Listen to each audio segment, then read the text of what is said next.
Hi, I'm Ken Cutbush. I'm an orthopaedic shoulder surgeon working in Brisbane. I'm going to talk to you about the risks and potential complications of an arthroscopic acromioclavicular joint excision, AC joint excision or ACJ. So what I explain to patients is that this is an arthroscopic operation. We're almost always doing in the situation where the AC joint is worn out and you've got bone rubbing on bone, and that's causing pain. That's very common. Probably most of us over the age of 30 have some degree of arthritis, but in some people it's really bad and really distressing and needs to be dealt with.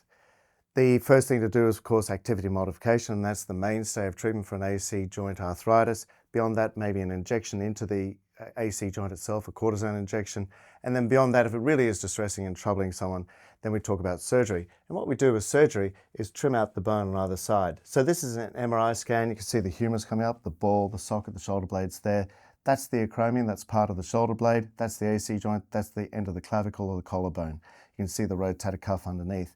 Now that is a great example, just bone rubbing to bone. There's no joint space. That means the cartilage is gone. It's just worn away, and now it's just bone butting into bone. And you can see how bright it is.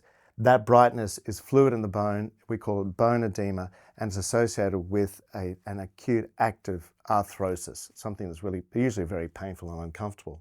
It's typically tender when you push down on it.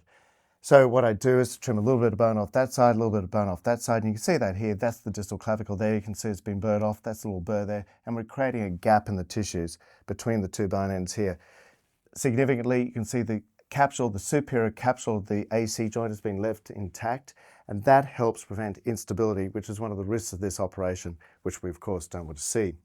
So that gap then fills in with fibrous tissue. That fibrous tissue is not as good as the cartilage you had when you were 20, but it's better than bone rubbing to bone. And it's usually a good solution for the problem.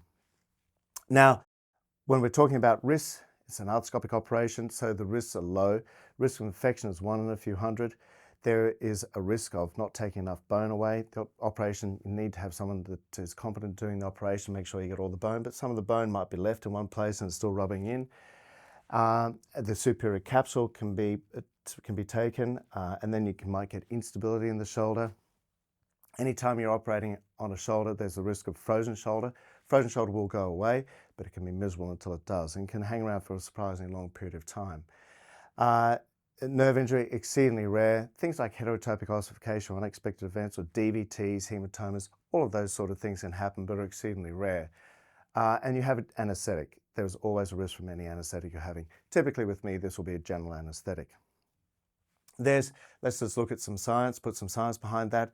There are 2 significant publications that I think are worthwhile looking at. Solar et al. In the Knee Journal of Sports Traumatology Arthroscopy in 2021 published a paper looking at 19 studies, so this is a systematic review of the available literature. And then Folenza in the Journal of Shoulder and Elbow Surgery International in 2021 looked at the comparison between open and arthroscopic AC joint excisions. Now, complication rate overall turns out to be about 7.3 to 10%. Frozen shoulder was probably the commonest complication, just under 4%. Infection around 1%. I think that's high for an arthroscopic operation. Infection rate, I would suggest, be more like 1 in several hundred. Instability, that's instability of the AC joint, can occur, and that occurred in about 1% of patients. And then other more general medical conditions such as pneumonia, just a transient kidney issue usually due to dehydration related to the operative period, or a deep venous thrombosis of 0.1% are other issues that are worthwhile to think about.